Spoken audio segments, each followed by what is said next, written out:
Hey there, I know you're on a journey from grief to growth, just like I am, and you may be looking for tools to help you live a more soul aligned life. Well, head over to my Grief to Growth store. It's your one stop shop for inspiration, for healing, and for transformation. Inside there, you're going to find some free resources to help you get started. You'll find guided meditations to calm your mind and reconnect with your spirit. You'll find signed copies of my book, Gems of Healing. You'll find my brand new Oracle deck to help you tap into daily divine guidance. And there's some powerful mini courses designed to fit in your busy life and move you forward one gentle step at a time. So whether you're deep in grief, seeking spiritual growth, or just ready for a reset, there's something waiting for you right now. Just go to grieftogrowth.com/store, grief numeral 2 growth.com/store, and start exploring. Close your eyes and imagine. What if the things in life that cause us the greatest pain, the things that bring us grief, are challenges?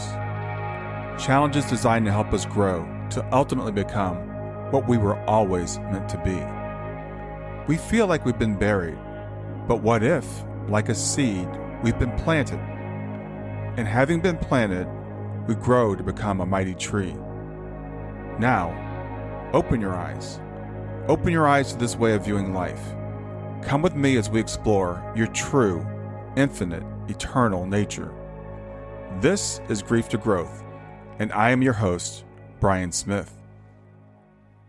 Hi there, I'm Brian Smith, and welcome to Grief to Growth. Whether you're joining us for the first time or you've been with us for a while, this is a space where we don't just talk about surviving grief, we explore how it can transform us.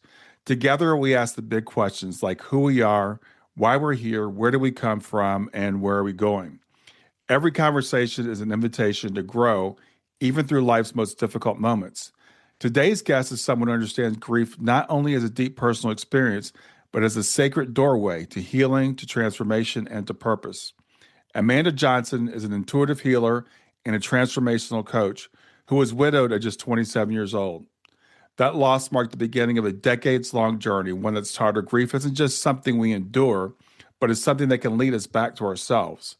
And now, nearly 30 years later, Amanda supports others in navigating the emotional and spiritual terrain of loss. Through her work in somatic healing and intuitive development, she helps people reconnect with their inner wisdom, honor their pain, and to reclaim their joy. Amanda believes that grief is one of the most deeply felt but least understood emotions, and she's here to help us give it a sense of space and reverence that it truly deserves. So, in today's conversation, we're going to explore how grief can act as a spiritual initiation, why healing isn't linear but layered, what it means to truly listen to the body in grief, and how, yes, it is possible to experience prosperity and purpose on the other side of loss. Amanda is the best-selling author of Blooming into Life, and she has a forthcoming book titled Written Between the Lines. Actually, that may be out already as we're recording this. She's also a contributing author in A Daily Gift of Kindness, A Daily Gift of Peace, and A Daily Gift of Friendship. You can learn more about Amanda and her offerings at amandabethhealing.com, where you'll find her work in somatic coaching, energy healing, and intuitive transformation. And remember, you don't have to navigate your own grief journey alone. Join me after the episode on my Substack at grieftogrowth.substack.com, where I'll share a companion article and a place for us to continue the conversation together. So with that, let's welcome Amanda Johnson to Grief to Growth. Hi, Brian. Thanks so much for having me. I appreciate it. Yeah, it's really good to get to meet you. We just had a nice conversation before we got started here. We realized we need to start recording, so I'm sure it's going to be a great episode. Before we get into everything else about your work and your books, tell me about your husband.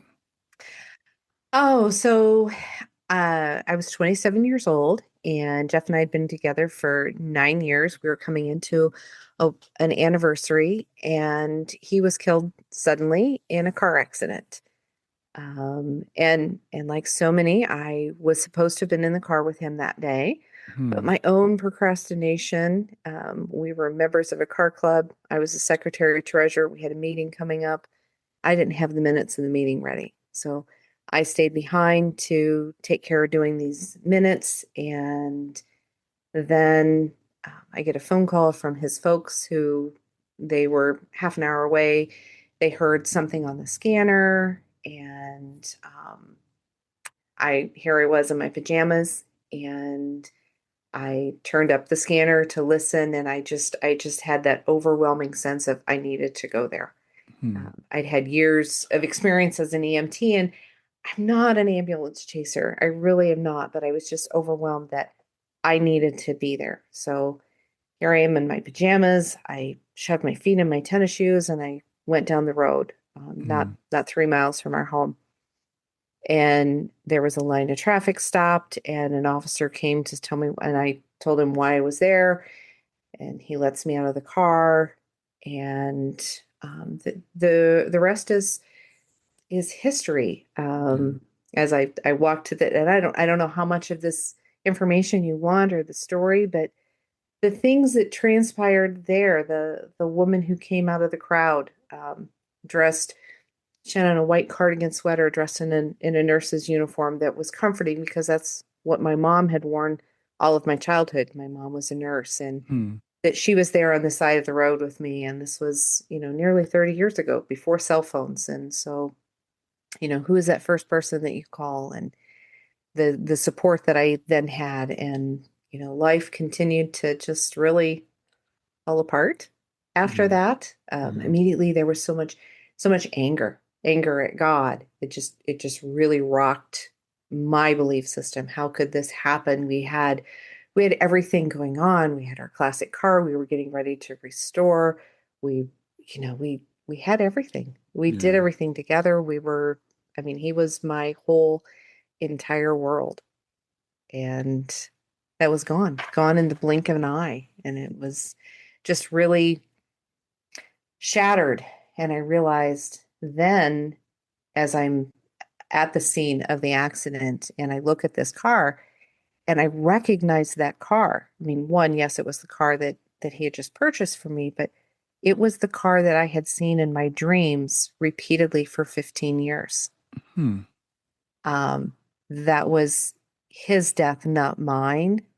And then from there, rebuilding life and rebuilding all of those things and the grief. And at the time, I was working part-time. So this meant that I wasn't going to be able to stay where I was. My job wasn't full-time, and I had just lost my whole world. So I Yeah. ended up eventually moving back home to Iowa, um, to where my family was. Yeah. So, So you yeah. said it was a car that you literally dreamt about. Do you feel like that was a premonition? I do. I started when I was 12 years old. I started having this reoccurring dream, and it was a large white car. And I thought that I would originally wake up as if it were a nightmare, and I was scared and panicked, and I would have this dream over and over and over again. And I never got past seeing the car on the side of the road. And to me, I thought it had been hit by a train. Hmm. And so in actuality, it wasn't a train, it was another vehicle, but it still looked the same. And at 12, that was my impression. That was my reference as to Hmm. what I could envision that would have caused this much damage. Hmm. Wow. So at 27, and it's really wild. I was just telling my wife before we sat down to record this. I have been running into there's a pattern in the people I've been interviewing lately. It's been a lot of people, a lot of women especially, but also men who have lost spouses.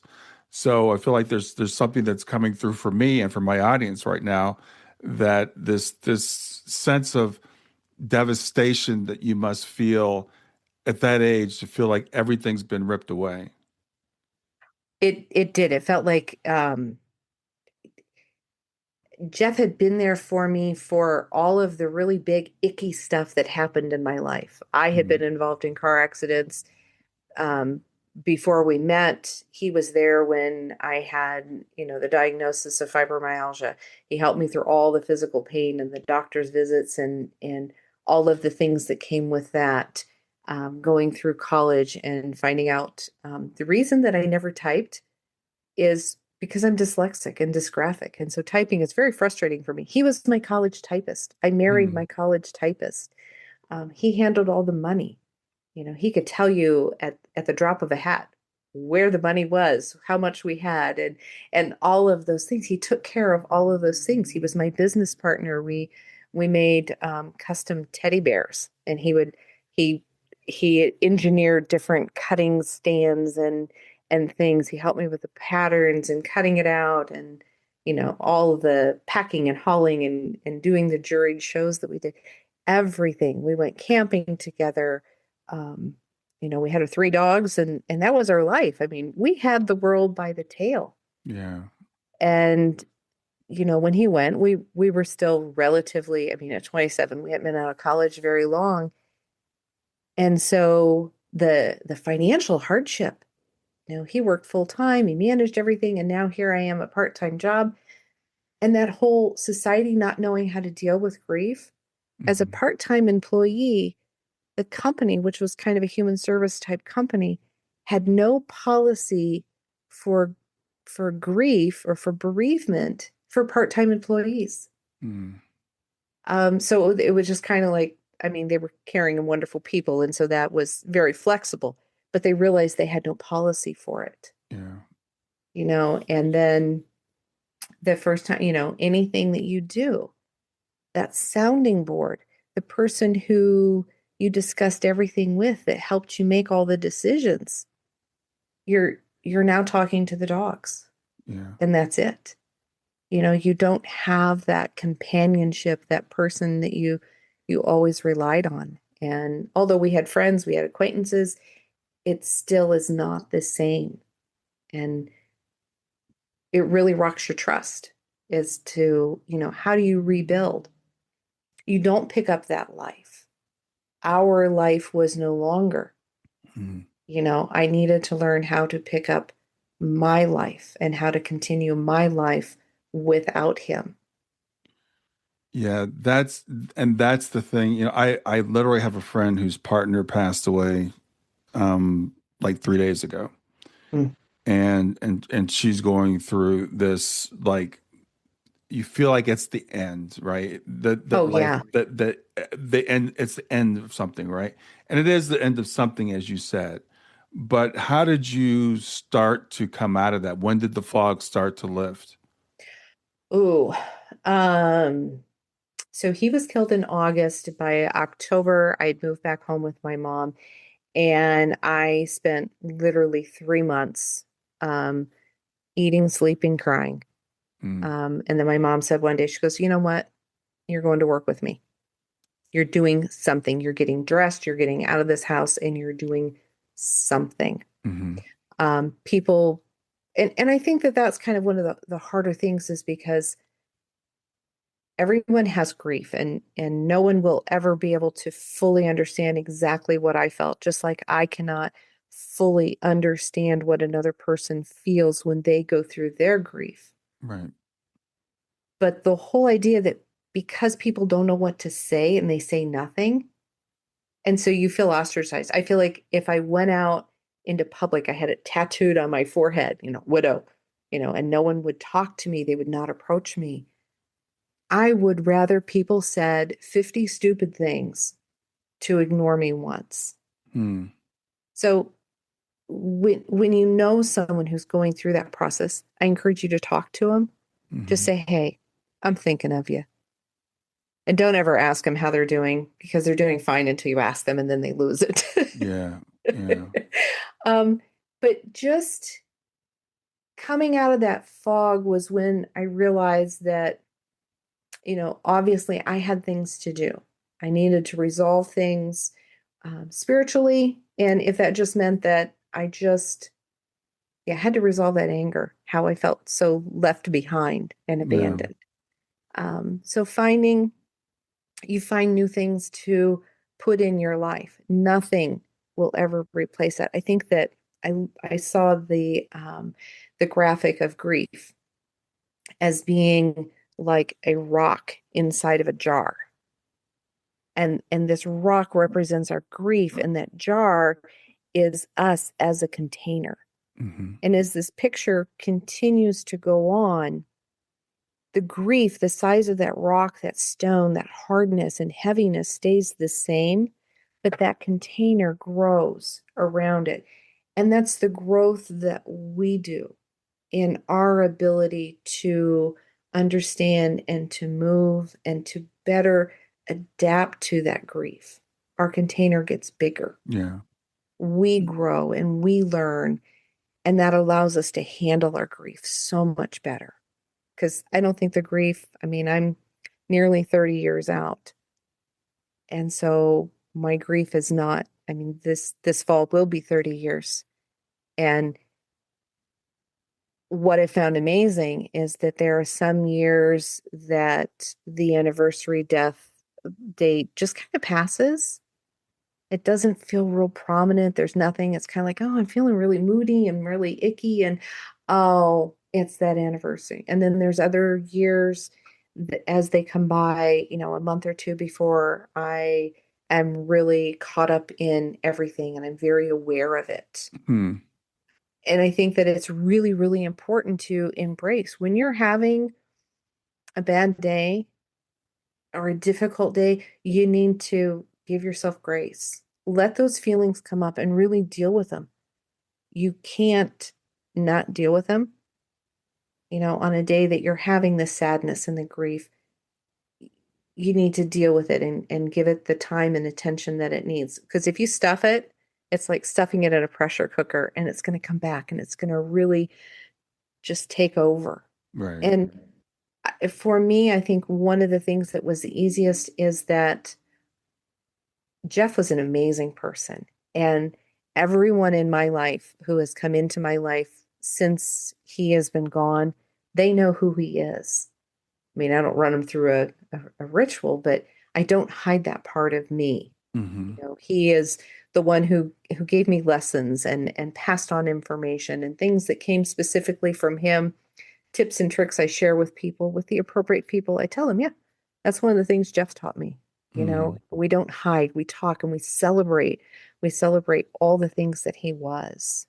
Um, and I know other people who were close to him have not been able to process that. And I think that when you can't embrace the good things, you just stuff it all away, it makes it really, really hard to heal.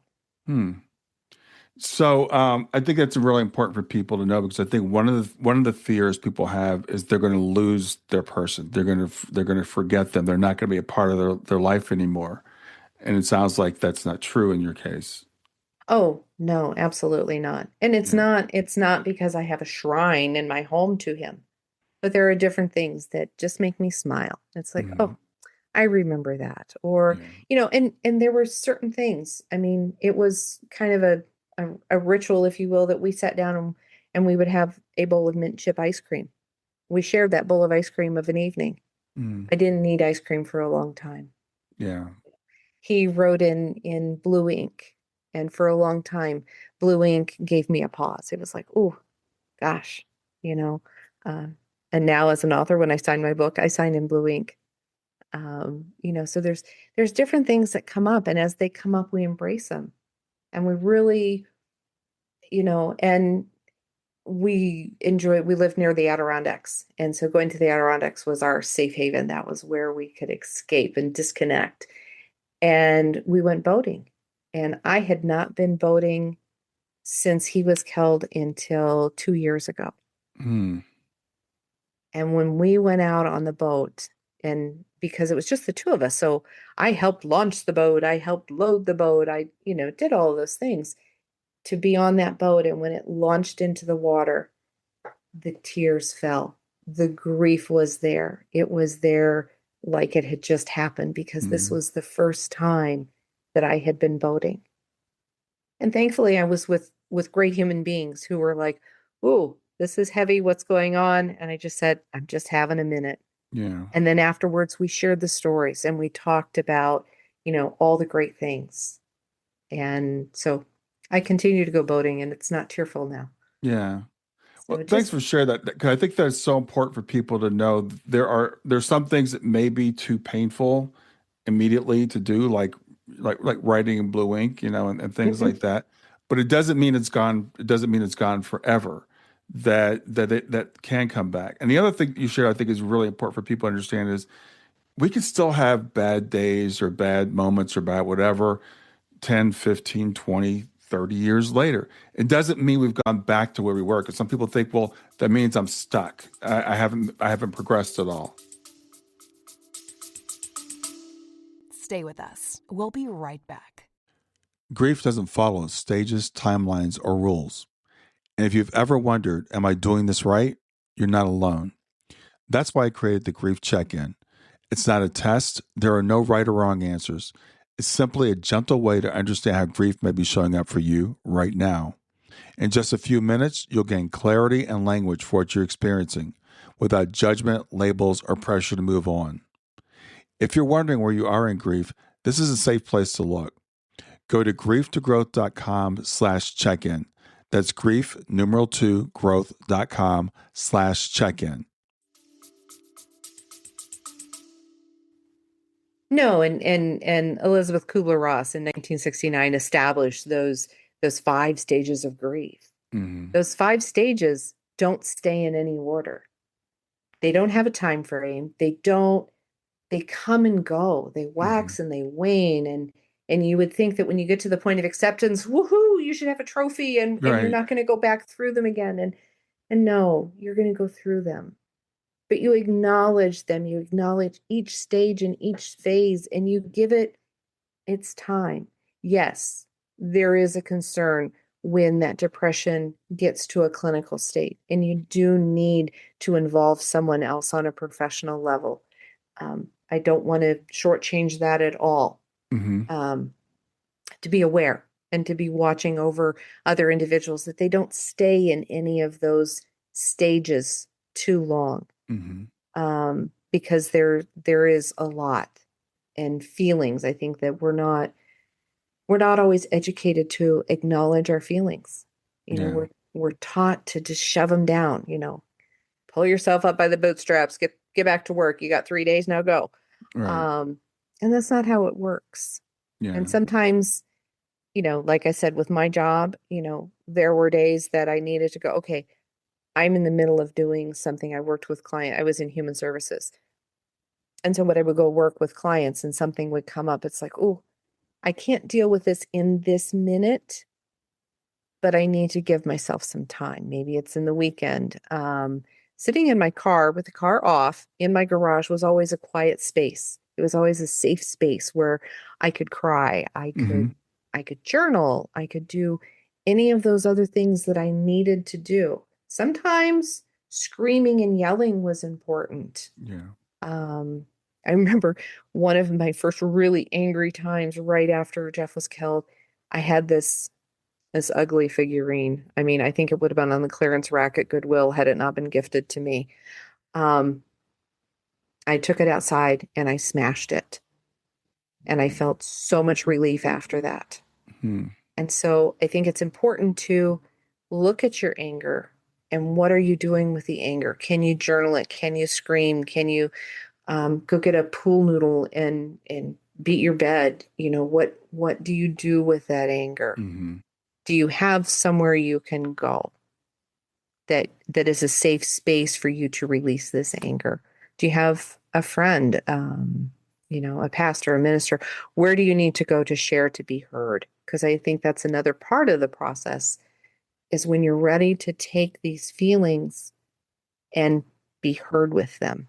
Yeah. A lot of it does happen in private, but it doesn't have to. There's, and Brian, you have an amazing group of individuals and listeners and your audience that helps and shares. That was kind of my introduction with your group. I can't even remember how I found my way to your page, and I've referred so many people to it to share and to support one another and to know that there is so much more on the other side of this grief. Yeah. Yeah. Yeah. And it is extremely important for our grief to be witnessed and to be normalized, I think, in a sense. And I want to talk to you more about the anger, because you mentioned that. And I think you also mentioned faith. So your anger, at whom was it directed? Was it God? Was it your husband? Was it yourself? What, the universe? Where was your anger? Where was that coming from? Oh, a lot of anger at God. I mean, we had the world by the tail. How how could you possibly do this? How could you take him? He was a Boy Scout. He was, teaching youth hunter safety. He was a tax preparer. How could you take someone who had so much to give? Right. How could you take them? How could you shorten their life? And how in the hell could you take them from me? They were my support. They were everything to me. So there was a lot of anger at God, a Mm. lot of anger. And then I got so bold as to be angry at Jeff. Yeah. How could he leave me with these bills, with this accounting nightmare? Because it was all his stuff. How could he leave me?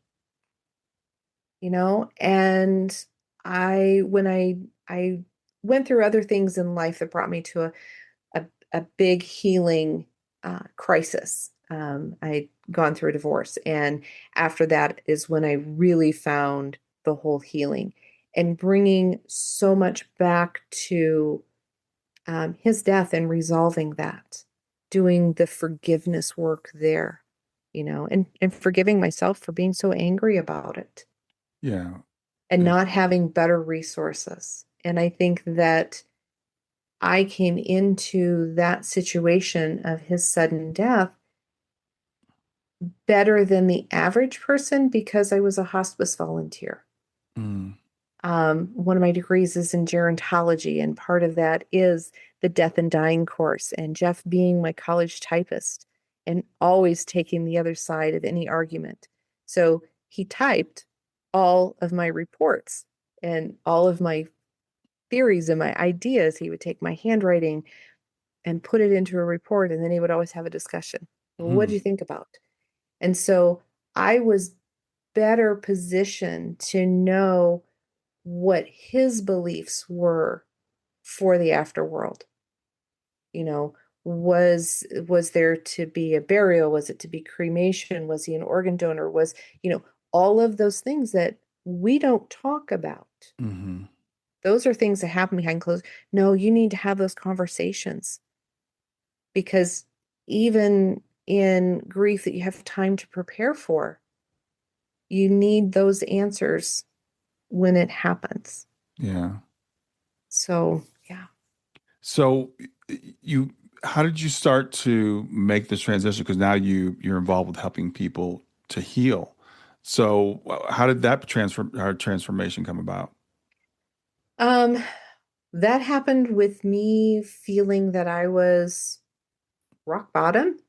Mm, Um, just there something else had to give. The joy in my life was gone. I was getting up every day, I was going to work, I was coming home, taking care of the kids, doing the things, mm-hmm. but I didn't have joy in my life. On the outside, as a business owner, life looked good. You had the education, the car, the house, the kids, the dogs, everything looked perfect. Mm-hmm. But on the inside, I was very empty. And there were some days I just didn't want to be here. I didn't want to keep doing it. And so that's when I stumbled into my healing path. I was actually working on growing my business and came across the Alignable page, which is supposed to be like Facebook for business owners. Okay. And another alternative healer said, "Hey, let's let's meet. Let's talk about how we can support each other." And I'm thinking, she's alternative healing. I'm alternative healing. I was still doing my float pod primarily at that time. And next thing, there's hey, let's schedule an appointment so we can exchange information, see how we can to support each other. And then it just really hit with me that what she was offering was something that I might be able to benefit from. And so she did an intuitive energy read with me. And it's like, oh, that was too spot on. Hmm. It was uncomfortably spot on that someone else could see in me what I felt and what I thought I had walled off from everyone else. And so I began the theta healing process with her. And it's like, this is so quick and efficient. And this is really an awesome way to get to where a person is really hurting, Hmm. to help them to grow and to expand and get moving beyond what they've gone through. And so I took the courses, and that's what I practice primarily as a healer is the theta healing process. Theta healing process. Okay. And you said you were Mhm. doing some sort of a healing before that. What was that you were doing before?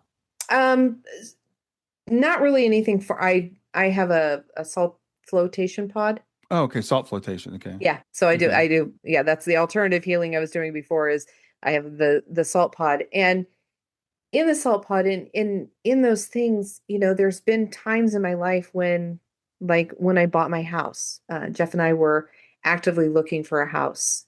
He was a veteran, and he had that VA bill that would allow whatever the certificate was that would have allowed us to buy a home with very little money down. Mm-hmm. And we were in that process when he was killed. And so when I bought my home years later, I remember having the key and then just sitting on the floor and crying and feeling that his presence was there, and that he was like, no, this is what you're supposed to do. You know, the times when I felt the lowest, I felt that he would show up as support.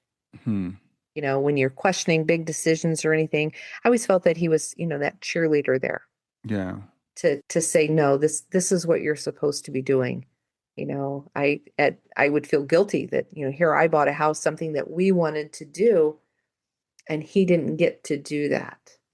Yeah, I want to talk about that because actually, this has just been coming up as a theme in my life, and I was just speaking with someone a couple of days ago, whose husband passed away less than a year ago, 8 months ago, and one of the things was like, am I betraying him? Did you ever Mm. feel like you were betraying Jeff? Oh, I did. And being 27 when he was killed, his brother, who I'm still close with, his brother came, and when the whole funeral thing happened, um, finding a plot and doing all of those things, Yeah. his brother bought the plot next to his. And I was like, but that's supposed to be mine, it's like, and he said, no. He said, you are too young. You need to go live your life. Mm, And Brian, who is 12 years younger than Jeff. I mean, that was just wisdom beyond wisdom. mm, And um, then there's those things that you do. The first time you date, it's like, oh, that does a heart flop, that does a brain flop, that's not something you enter into lightly at all. hmm. Um, and buying the house, the car that we were restoring, I still have, and I have been able to restore it. Oh, And wow. I follow his dates. We lived in upstate New York, and March 17th, the weather's pretty cleared, and so the car would come out of storage March 17th. His birthday was October 11th, and that was fall and cold weather. And oftentimes we had snow by then, so the car would go into storage, and it was into storage those dates. Weather patterns have changed, and I don't have to put the car in storage nearly as early, and but I was able to restore it, and that Hmm. is, that's still things that he didn't get to see. But when I make those decisions and I have those things, I do feel his presence, that he is showing up, and he is, yes, this is okay. This is what you need to do. You need to go forward with this. Hmm. Um, so it's an interesting thing, and that still is, part of that woo-woo spiritual world. Some people experience these things, some people don't. Um, but I feel he's come to me in those random times when that extra reassurance was good. And knowing that our lives did not continue, but my life needed to. Hmm. And these are part of being a healthy, functioning adult. These are the things that you do. Yeah.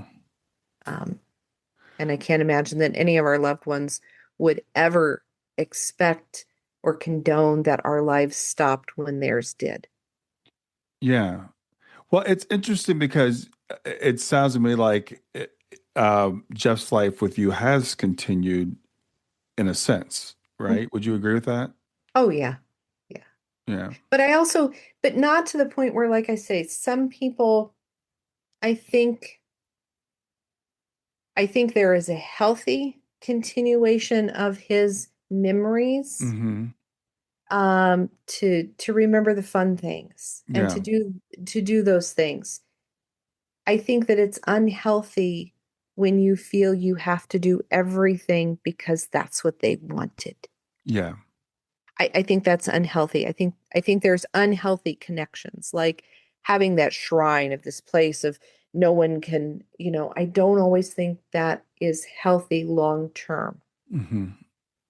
you Yeah, I know. think I agree with you, and that line's going to be different for everyone, right? It is The very question different. is, for some people, like, do I date again or not? Now, 27, that might be an easier decision to make than someone to say that 60 or 65 or 70 when they lose their spouse. That might be a different Hmm. consideration, but you're absolutely right. It's like our lives as the people that are still left here in the physical with our needs and things, our lives do go forward, and we may restore the car, we may buy the house, and we may date someone else. That's a healthy progression, but also you can carry that person forward with you, in a sense. Hmm.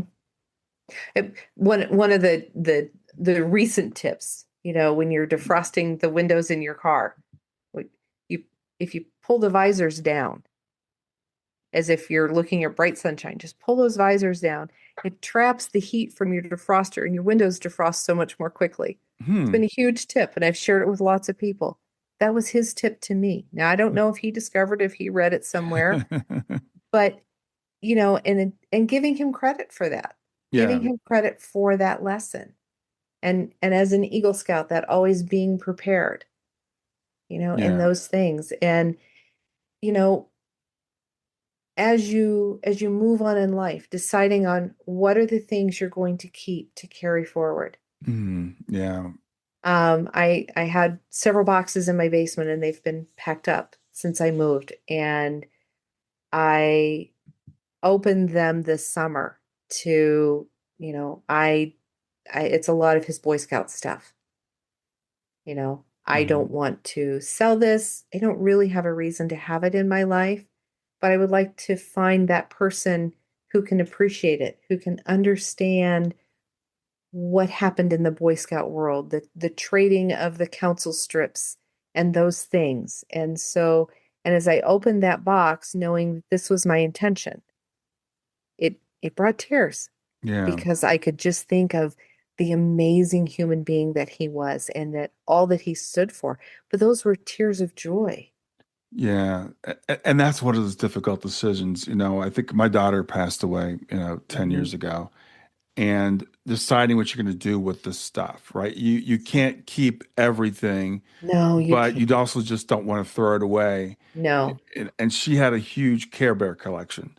Oh, So my wife went through and we've kept several of them. But now as her cousins are having children, my wife is like giving them, one of the Care Bears, and we've kept some for my other daughter. So every one of those little things is another decision though.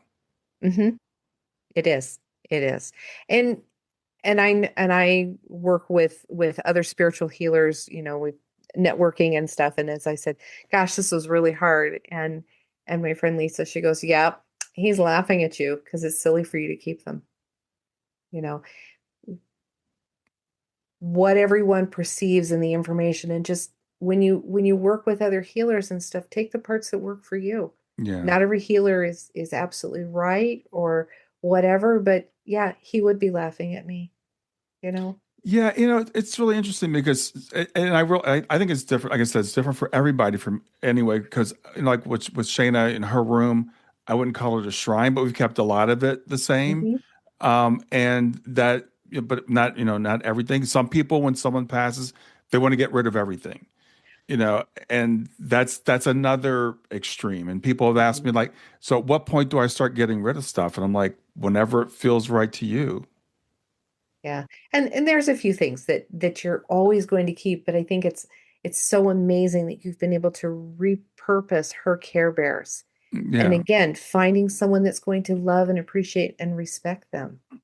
I think that that's the important part, rather than it, and I've always said, when I go, don't have an auction. Everybody just come into my house, take what you want. I don't want people picking through my life. Uh, because that's how it feels to me when I go to an auction. It's like, oh, so, but again, it's finding what works for you. And some people are they just get rid of it, just take it all out of here. I tend to be, I won't say a hoarder, but I'm a collector. I'm a Hmm. collector of a lot of unique things. And what you have space for and the things that bring you joy. If they don't bring you joy, what was it? Marie, what's her name? If it Marie doesn't bring you, Kondo. yes, if it doesn't bring you joy, get it out of here. And that's kind of, and our lives change as we move, as we need to downsize or do things. It's about the comfort level. What brings you peace of mind? What makes your heart happy? Hmm. Yeah. What can meet you there? You mentioned, I know you talk about that healing happens in layers, and we've already kind of touched on this. We talked about the fact that, there is this back and forth as we go through it. But did you want to say anything else about that? Because I think that's a really important concept.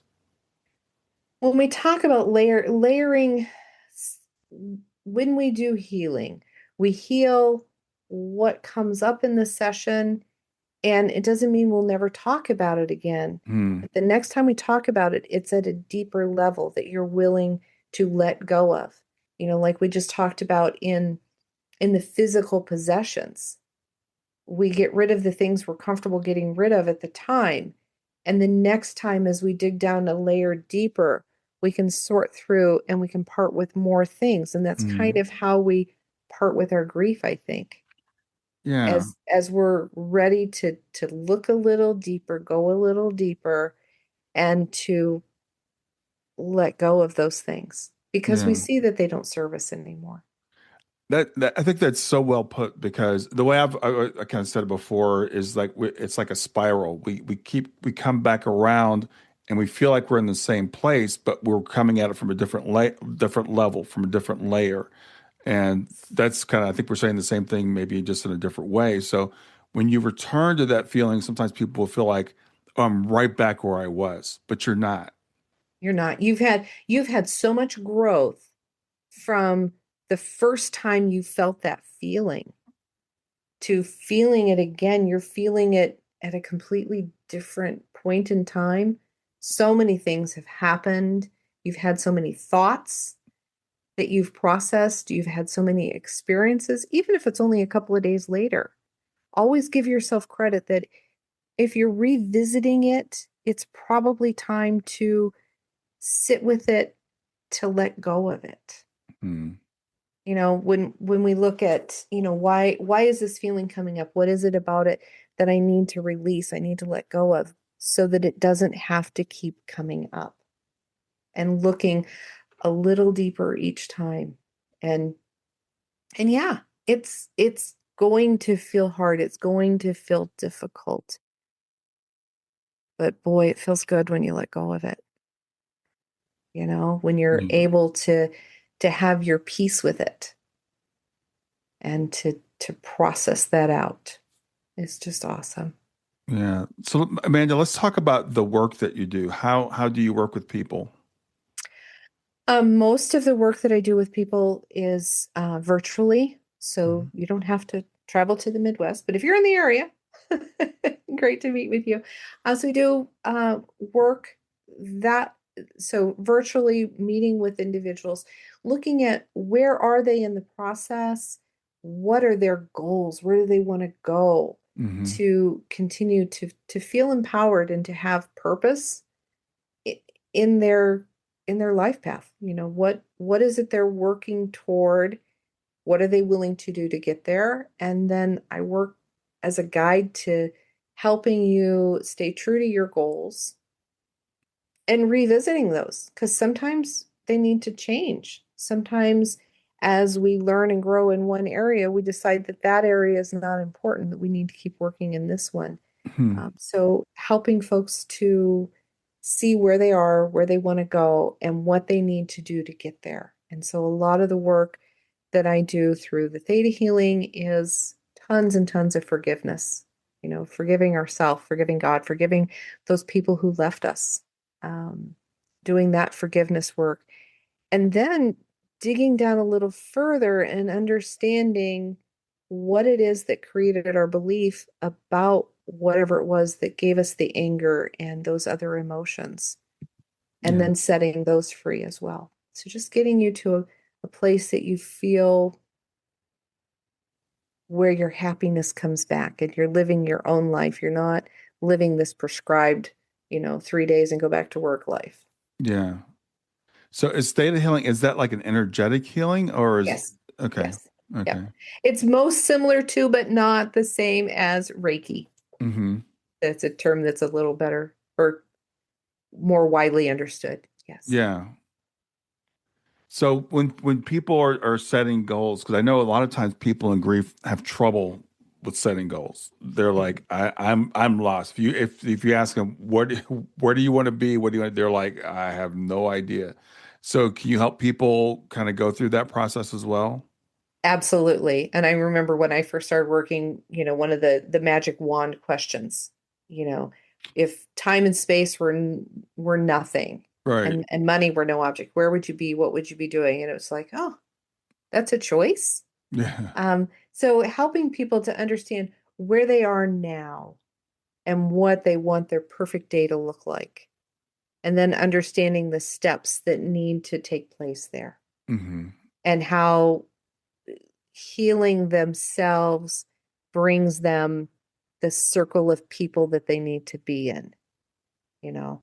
And grief is one of those things that it rocks your world as far as, those people, like I said, the ones who don't know how to talk to you, who are afraid to say anything, Yeah. and so some of those people fade away, or everyone has their own story, and if you don't fit theirs, then maybe you don't fit their circle, and that's okay.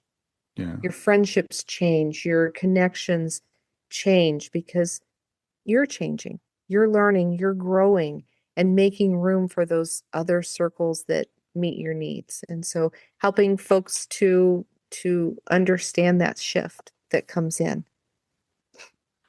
Amanda, we've talked about your life almost 30 years ago when you were Mhm. 27 when Jeff passed. Have you remarried, had children? How's your life changed since that point? Since that point, I married. I was married for 16 years. I have a bonus daughter that started with that relationship. Hmm. And then we had a child together. My daughter is now 22, and that relationship ended in divorce. And that was also very, very devastating part of my life. Sure. And continuing forward, and that is when the whole healing thing came about, and doing the healing work that I've done with myself, with other people, creating that into a business, Right. and just continuing to go forward and finding that happiness and joy every day. Yeah. So would you say that out of the grief that you had, I mean, multiple griefs, like we've had, and divorce is a grief, It, very similar to death. yeah. So would you say that who you are today has grown out of those experiences? Oh, absolutely. Absolutely. People talk about their old self and wanting to bury their old self. It's like, oh, no, no, no. Respect and cherish your old Mhm. self and the decisions you made and the places you've been. Those are all the things that come together and make you who you are today. Yeah. And hopefully they've made you a better person because you've had those experiences. You've lived those life stories, and you've taken the good parts and moved forward with it. It doesn't change that those bad parts happened, but when you move beyond them, they're no longer emotionally draining you and holding you back. Right. So, Right. but yeah, and grief happens and so many times. Grief is about not just the death of a person, but it's the, the death of a marriage, that and losing a job, anything that we lose, losing a Hmm. pet, losing a job. Um, there's all kinds of loss that happens, and respecting each of those losses has a process. Yeah. So I know you've written two books, right? Can you tell me about the books that you've written? Okay, so Blooming into Life is the first book that I wrote. It released March of 24. It's a memoir, and it talks about these struggles and these processes of going through in life and finding the Theta Healing process. My second book, which actually, since we've changed the title on it. It will be Stepping into Life. I Oh, anticipate that releasing the end of February, beginning of March of 26. And okay. this is more about the spiritual process. It starts with how I first learned about my gifts and not knowing that they were gifts. My first connection in life was more reading handwriting, the energetics that come off the page, Hmm. and how that developed into a whole spiritual practice, and how that spiritual practice kind of fell by the wayside when I was in college and pursuing other things, and Hmm. that really waits on you until you're ready to come back and rediscover it. And then looking at, once I did the formal training into how to utilize this spiritual connection, how I see where my intuition played in all those years that I was doing social work type activities. Hmm. And it just follows with us. And I encourage everybody to have that connection, trust in your intuition, your inner being, and connecting with yourself, not relying on what other people have told you about yourself, because sometimes they're telling you from their perspective, and so just teaching you how to live and be true to yourself and the life that you're meant to have. Well, let's talk more about your intuition because you mentioned right at the beginning, you said that you had this dream when you were 12 Mhm. about this. It seems like it was a premonition. What other intuitive abilities have you had or do you have? um I do all the clairs, the clairsentient, the clair so I have that ability to connect in with my higher power. Generally refer to that as source. You can put in God, spirit, universe, whatever, Hmm. and to be able to purposefully connect in. The theta healing taught me how to do that, from a theta state brainwave. And theta is a lot like, that time in the morning when you wake up, you're not asleep, you're not awake. Hmm. It's also the brain state you go to achieve in meditation. Um, it allows me to quiet my mind and to receive that information. Working with my higher power Hmm. and guides, connecting with, other people's guides, and helping them to release those, um, limiting beliefs, because I believe that we come into the world as a soul having a human experience. And the people who raise us and are around us, they become our first sense of God, if you will, because what they say goes. They're your parents, and they're raising you, and that's the influence you have, and they have your best interest at heart. But somewhere along the way, we kind of lose connection with that soul information that we brought in with us, Hmm. and we start living the life that gets, in my words, prescribed to us. What the expectations of everyone else is. I have to do this because of this and this and this, rather than dropping back into our soul bodies and pulling up that intuition and connecting with what is in our best interest. Okay. So, um, I first did it with, handwriting, being able to look at someone's handwriting and not reading the words per se, but knowing what the energy was behind their intention. Hmm. Um, and then just taking it further and further as I became more in tune with listening. Uh, So yeah, I hope that answers your question. Yeah, absolutely. Absolutely it does. So if you could go, if you could not go back, but if you could talk to your 27-year-old self, you know, a few months after Jeff had passed, what would you say to her? I would say feel the feels. Get over the anger. Own the anger. Own that anger so that you can move and own those feelings and feel them instead of stuffing them. Because I think that had I felt them, had I processed them, I wouldn't have spent 3 months on the couch, Mm, you know? And then looking at my employment record, getting a job. I mean, basically I looked like I had no job from October to March. And I applied to all these jobs and I'd been supervisory, positions, and I was applying for line staff because I didn't think I could handle anything more than that. And mhm. I'd been turned down for amazing jobs. And finally someone asked me, it was like, well, why do you think you haven't gotten a job? Why have you not had a job? And then I said, well, I was widowed. And they're like, oh, it's like, honey, I'm ready to work.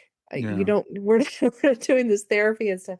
But I said, I, owning what it was. It was that you think because I've been a supervisor, I'm not going to stay line staff. I'm just going to work here a little bit and I'm going to leave. And I said, I'm not ready for that. And so that was one of the first times I think that I was truly honest with where I was at in life. hmm, And I think that that's what I would tell 27-year-old me is be honest, process the things, own the things, say the things, and stop worrying about what everybody else thinks because they're not the ones walking in your shoes. yeah. I would, I respectfully would maybe push back on that a little bit in that I think 3 months on the couch after losing your husband tragically at 27 years old, that seems acceptable to me. Yeah, but I think that it could have been, I mean, because we're talking October to, yeah, yeah. Yeah, it's just But it's whatever. But I think that I could have done it maybe with more grace yeah, and had I reached out to other people yeah, yeah, and had I reached out, had I taken that step of not just hiding. yeah. Yeah, I completely agree. It's like whatever it takes to feel those feelings and to process those feelings. I think about, and I love what you said earlier about when we were talking about forgiveness or getting over the anger, also the anger at ourselves for not knowing what we didn't know at the time. So it's interesting to play these games about like what would I tell myself, but you're 27 years old. We don't have those Oh, we don't skills. know anything. We Yeah, don't know squat. yeah. And I was talking to my friend who just lost her partner just a few days ago, and I will never forget her words. She said, "I don't know how to do this," and I'm like, "Of course you don't. Of, No, of course you don't." no. And I think that when we give ourselves grace because we don't know how to do it. Yeah, We don't know. And 27-year-old me would not listen to 50-something-year-old me either. yeah, yeah. Well, it's and I love the fact that you've taken this and you've grown. It takes time though, and that's the other thing because we look at some might look and say, well, I'm not there yet. Of course you're not. It takes time to go through all the things that we have to go through to develop into who you are now.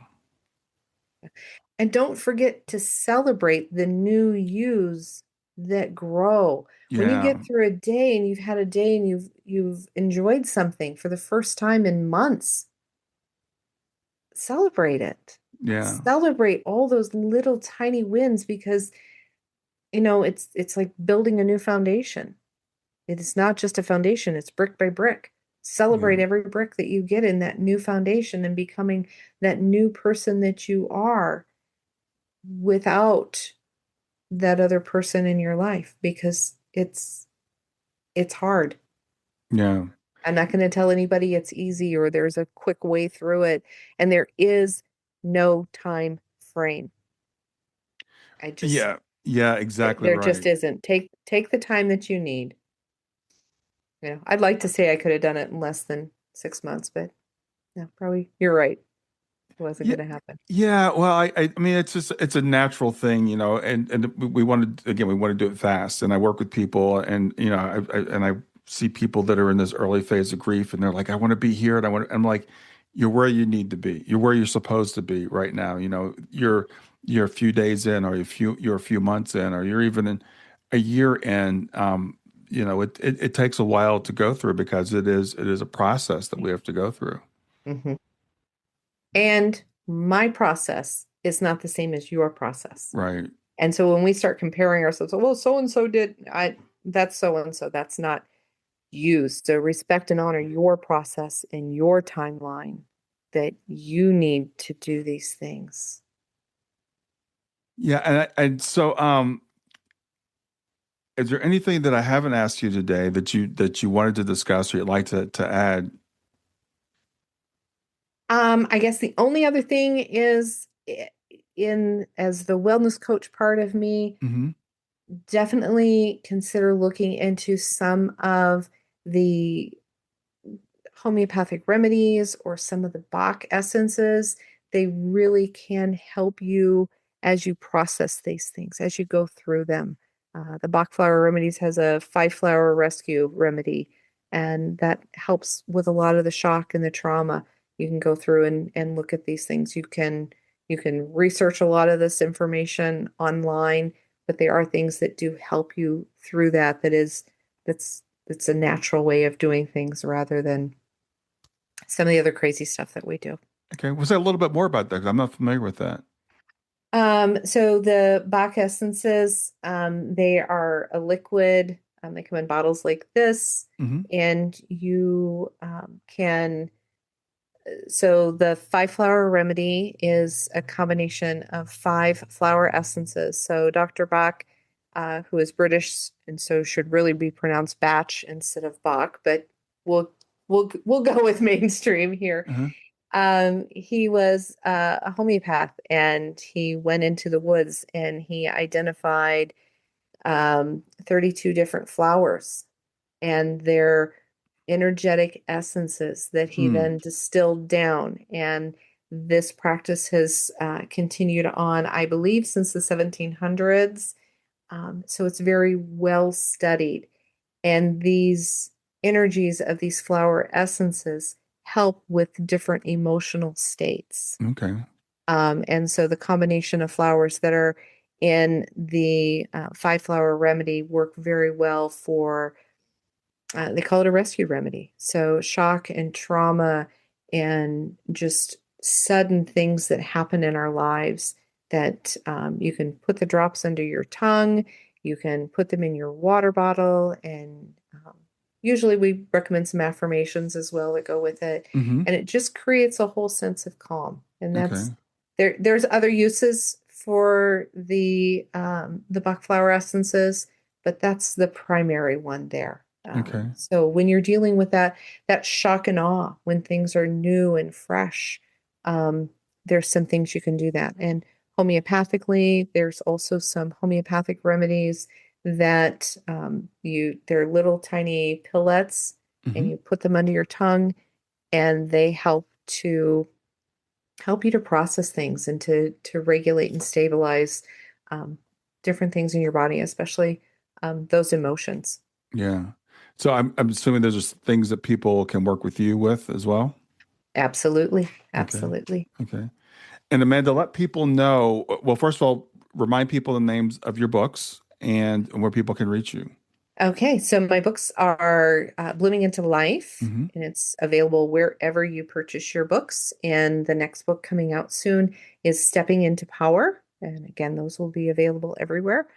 You can contact me through amandabethhealing.com. If you do /Linktree, you'll see all my platforms if you want to, instead of going through the website. But it's there as well as on the website. you can also see my calendar as far as what's coming up for events or podcasts that'll be appearing on like this Okay. one Yeah. as well. So, And if people want to look up your books, I assume it's Amanda Beth Johnson as the author? Is that how you... yes. Okay. Yes. There's a lot of Amanda Johnsons out there. So we threw the Beth in there. I understand. That's why people, I'm like Brian D. Smith. If you put the D in there, you'll find me. If you don't put the D in there, you will never find me. Our common names. Yeah, yeah. I always said my parents had no imagination. It's like if you have a last name like Smith, you got to do better with the first name. Yeah. Well, Amanda, it's been a pleasure to meet you today. Thank you for sharing your story and what you do, and I know it's going to inspire a lot of people. I know that that early part of grief where you feel like there's no hope. It's always helpful to find someone who's made it. I don't want to say to the other side because we never get to the other side, but who's made it further along. Yeah. Yeah.